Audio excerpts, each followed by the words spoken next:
Yes, हमारी next exercise है 11.3 parabola से कनेक्टेड है।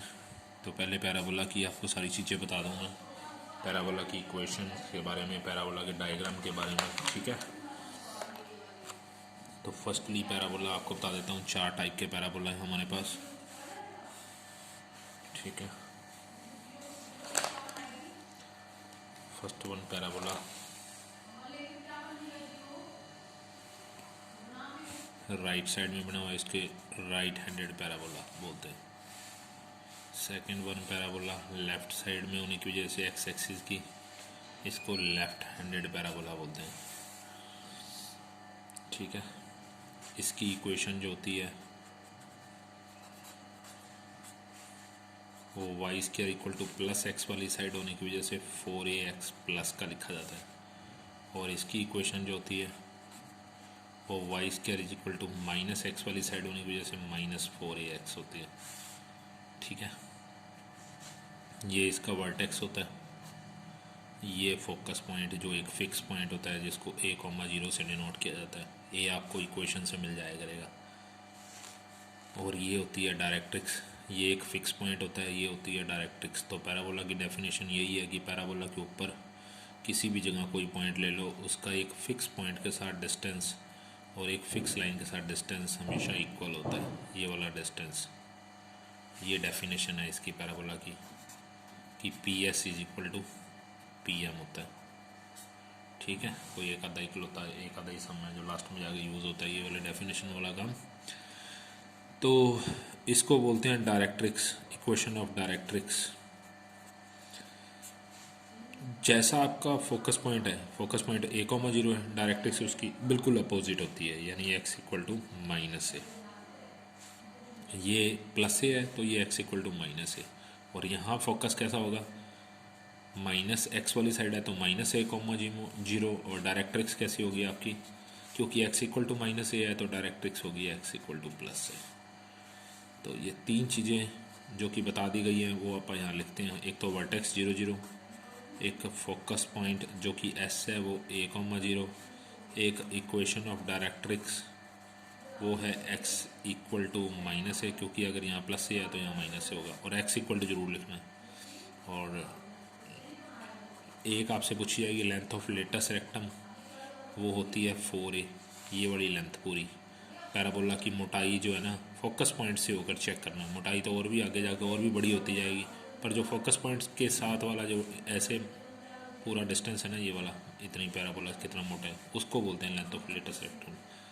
और इक्वेशन ऑफ एक्सिस, किस एक्सिस पे बनी हुई है, ये एक्स एक्सिस पे बनी हुई है तो y इक्वल टू 0। तो ये आपको इक्वेशन दे करके ये 5 चीज़ें आपसे मांगी जाएंगी। फॉर एग्जांपल ऐसे सम दे दिया Y square equal to 16x, तो आप इसको इस इक्वेशन के साथ कंपेयर करोगे। 4a इक्वल टू 16 है, कंपेयर करते ही आपको a की वैल्यू मिल जाएगी। जैसे ही a की वैल्यू मिल गई तो आपको वर्टेक्स तो 0,0 है ही, इसमें a की जगह 4 डाल दो, यहाँ 4 डाल दो, यहाँ 4 डाल दो, और ये तो y बराबर 0 है। तो यानी कि इक्वेशन दे करके आपसे ये 5 चीज़ें मांगी जा रही हैं। ठीक है, फिर next parabola Y square equal to -4ax वाला, इसका वर्टेक्स वही 0,0 है, फोकस पॉइंट S -a,0 है। इक्वेशन ऑफ डायरेक्ट्रिक्स किस एक्सिस पे बनी हुई है, एक्स एक्सिस पे बनी हुई है। सॉरी, इक्वेशन ऑफ डायरेक्ट्रिक्स ये -a है तो यहाँ x इक्वल टू प्लस से बताओगे। LLR length of latus rectum वो 4a बताओगे। और इक्वेशन ऑफ एक्सिस ये भी x एक्सिस पे बना हुआ है तो y इक्वल टू 0 बताओगे। ठीक है, तो ये पैराबोला की आपकी इक्वेशन थी इस वाले की, ये इस वाले की 2 हो गए। नेक्स्ट 2 और देखो, ये third one parabola x axis के ऊपर वाली साइड बना हुआ है, इसलिए इसको अपवर्ड पैराबोला बोला जाता है।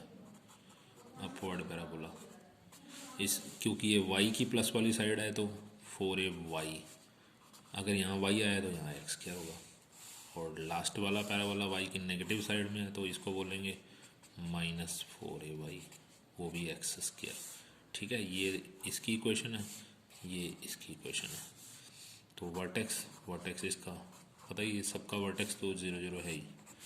ठीक है, फोकस पॉइंट क्या होगा इसका, S 0,a होगा, क्योंकि अब y एक्सिस के ऊपर होगा ना पैराबोला, तो फोकस पॉइंट तो अंदर ही होता है, फिक्स पॉइंट 0, और डायरेक्ट्रिक्स उसकी अपोजिट साइड है, जितना वो है उतना ही डिस्टेंस नीचे। अगर वो ए है, वाई इक्वल टू प्लस से वाला है, तो ये वाई इक्वल टू माइनस है।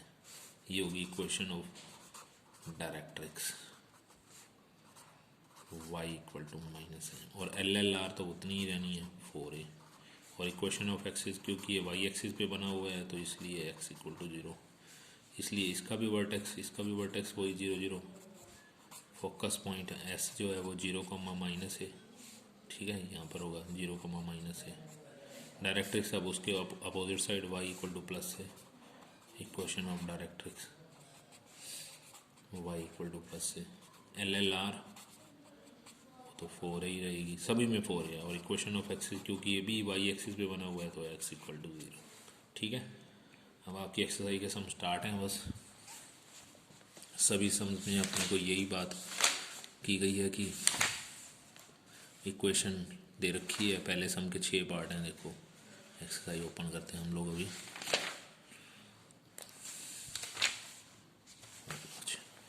11.3 एक्सरसाइज, चारों पैराबोला करने के बाद, समझने के बाद, अब इसकी एक्स इक्वेशन आपको दे रखी है। फर्स्ट का जैसे फर्स्ट ही पार्ट है, Y square equal to 18x, क्योंकि ये प्लस का x है तो आप Y square equal to plus X वाली इक्वेशन के साथ ही इसको कंपेयर करोगे। कंपेयर विद दिस, कंपेयर करते ही 4a इक्वल टू 18, क्योंकि अपने को साफ साफ पता चल रहा है कि ये फर्स्ट वाला पैराबोला है। जब a आ गया तो फर्स्ट वाले पैराबोला का वर्टेक्स वो तो सभी का 0, 0 होता है। फर्स्ट वाले की पैराबोला वाई स्क्वायर एक्स वाला पैराबोला है ना, इधर वाला फोकस पॉइंट अंदर वाला a,0 होता है। a कितना है अपना 9/2, 0 हो गया। इक्वेशन ऑफ एक्सिस, क्योंकि इक्वेशन ऑफ डायरेक्ट्रिक्स, क्योंकि x equal to plus a है तो x equal to minus a, x equal to minus a अपना 9/2 है। L L R length of latus rectum वो तो 4a ही होती है। 4 इंटू ए कितना आया अपना 9/2, दिस वन कैंसल, यानी रिजल्ट आउट 18। और इक्वेशन ऑफ एक्सिस किस एक्सिस पे बना हुआ है, एक्स एक्सिस पे बना हुआ है, तो y इक्वल टू 0। ये 5 आइटम आपको इस सम के अंदर निकालनी है, ठीक है। जैसे फिफ्थ पार्ट है, 3y square equal to -16x, Y square equal to -16/3x, compare Y square equal to -4ax के साथ, कंपेयर करते ही -4a इक्वल टू -16/3, माइनस से माइनस, ए कभी भी नेगेटिव नहीं आएगा, सीधी सी बात है। 4 नीचे आगे काट के ए आ गया, ए आ गया तो फिर सब कुछ निकाल दो। सेकंड इक्वेशन है, ठीक है।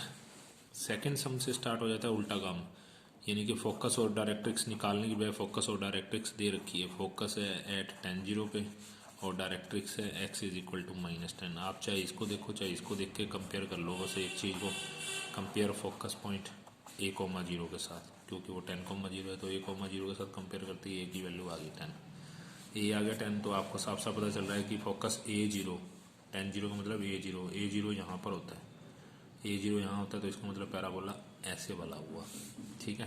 तो अकॉर्डिंग टू क्वेश्चन, यानी जो आपको इक्वेशन ऑफ पैराबोला बनेगी वो आपकी फर्स्ट वाली बनेगी। फर्स्ट वाली पैराबोला की equation Y square equal to 4ax होती है, ठीक है। और a की वैल्यू आई पड़ी है, यूज़ a इक्वल टू 10/1 डाल दो, a की वैल्यू डाल दो। डालने के बाद आपकी एग्जैक्ट इक्वेशन, यानी कि हमने इक्वेशन से a निकाला था, अब फिर उसके बाद फोकस निकाला था, अब उल्टा काम, फोकस से हमने ए निकाला और इक्वेशन पता करने के बाद उसमें ए की वैल्यू पुट कर दी और इक्वेशन आ गई, ठीक है। ये सेकंड सम, थर्ड सम, फोर्थ सम, फिफ्थ सम तक ऐसा ही काम चलेगा। फिफ्थ सम देखो, फिफ्थ सम में अब अकेले फोकस नहीं दे रखा, फिफ्थ सम में अकेला डायरेक्ट्रिक्स दे रखा है। Directrix x equal to 7। अब डायरेक्ट्रिक्स x इक्वल टू वाली लाइन है, x इक्वल टू वाली लाइन तो या तो इधर होती है या इधर होती है, क्योंकि x इक्वल टू प्लस का 7 है तो फिर इधर वाली होगी, ये कैंसिल होगी। अगर डायरेक्ट्रिक्स इधर बैठी है तो पैराबोला का मुंह इधर की तरफ थोड़ी होगा, पैराबोला तो उसके अपोजिट वाली साइड होगा, ठीक है। तो इसका मतलब पैराबोला हमको पता चल गया था। पहले डायरेक्ट्रिक्स को डायरेक्ट्रिक्स के साथ कंपेयर किया, x इक्वल टू a के साथ कंपेयर वर्ड लिख के, ए की वैल्यू आ गई कंपेयर करके 7। ए की वैल्यू ध्यान रखना कभी नेगेटिव नहीं आएगी। ए की वैल्यू आ गई तो equation of, according to question, equation of parabola हमको समझ आ ही चुका है, ये वाला है। और ये वाला पैराबोला की इक्वेशन -4ax होती है और ए की वैल्यू अपने पास 7 पड़ी थी, लोज इक्वेशन आ गई Y square equal to -28x, ठीक है, ओके।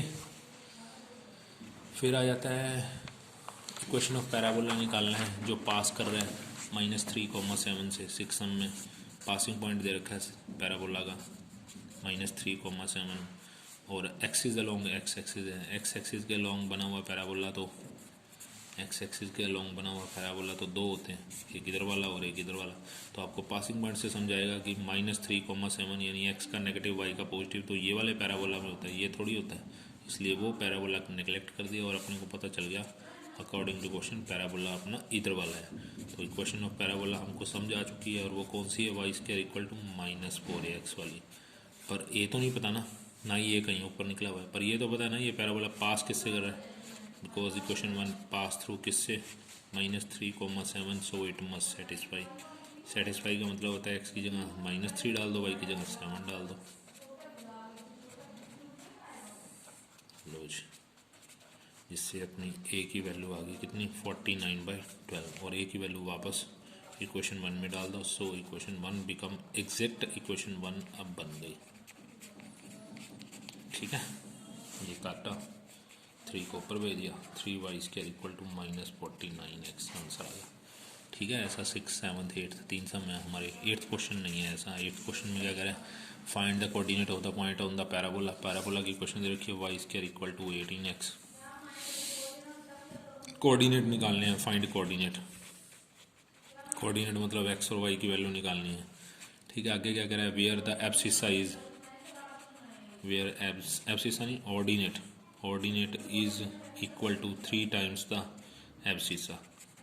अब हम जानते हैं ऑर्डिनेट तो y को बोलते हैं, एब्सिसा x को बोलते हैं, यानी कि y इक्वल टू 3x दे रखा है और एक इक्वेशन भी दे रखी है। तो यूज़ 2 in 1 ना कर दें, यूज़ 2 in 1 करेंगे तो y की जगह 3x डाल दिया और ऊपर स्क्वायर है 18x, ये बन गया 9x square equal to 18x। x भी काट दिया और 9 भी, 9x इक्वल टू 18x की वैल्यू कितनी आ गई 2 आ गई। x की वैल्यू 2 हाँ इसमें डाल दो फ्रॉम सेकंड में, y कितना आ गया 3 × 2 6, यानी कि कोऑर्डिनेट जो हमको निकालने थे x और y की वैल्यू वो आ चुके हैं। x तो आया हुआ है 2 और y आया हुआ है 6। ठीक है, y की वैल्यू 3x यहाँ डाल ली, सॉल्व किया, x की वैल्यू आई वापस वहाँ डाल ली, y आया, x और y कोऑर्डिनेट ही निकालने थे। ठीक है, एक्सरसाइज के सम प्रैक्टिस कर लेना, पैराबोला कंप्लीट हो जाएगा इससे।